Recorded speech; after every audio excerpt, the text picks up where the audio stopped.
товчоодод эрүүл мэндийн хяналтын цэгийг 20 оны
зохион байгуулж хэрэгжүүлсэн байна.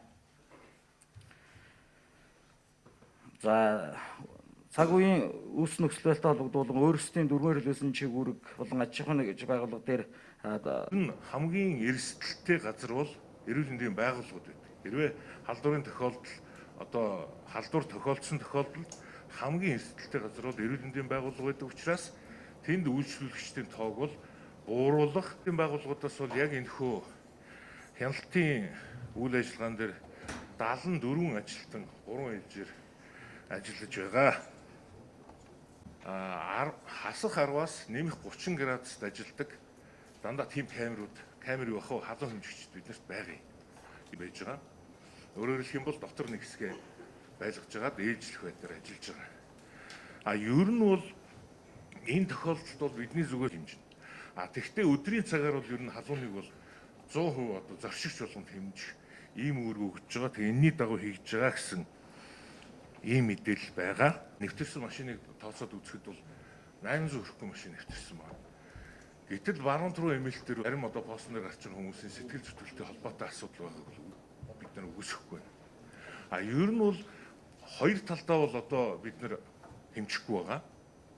Улаанбаатар руу орох тал өрөөнд өөрийнхөө ажлын байран дээр хүн эмчлэх, онцлох тусламж үзүүлэх ёстой эмчнэр. Хэрвээ хүн хүч шаардлагатай бол өөр газараас татан дайчлан саналууд гарсан юм шиг байна. Тэгэхээр ер нь одоогийн байдлаар бол эрүүл мэндийн байгууллагууд бол бүх зардлаа өөрсдөө хариуцаад явж байгаа. Яг өнөөдрийн байдлаар. Ингээ холбогдох байгууллагууд мэдээлэл хийж дууслаа. Мэдээлэлтэй холбоотой асуулт саналтай хүмүүс байна. За баяр сайхан дээр. Дараа нь Гантөмөр менежер.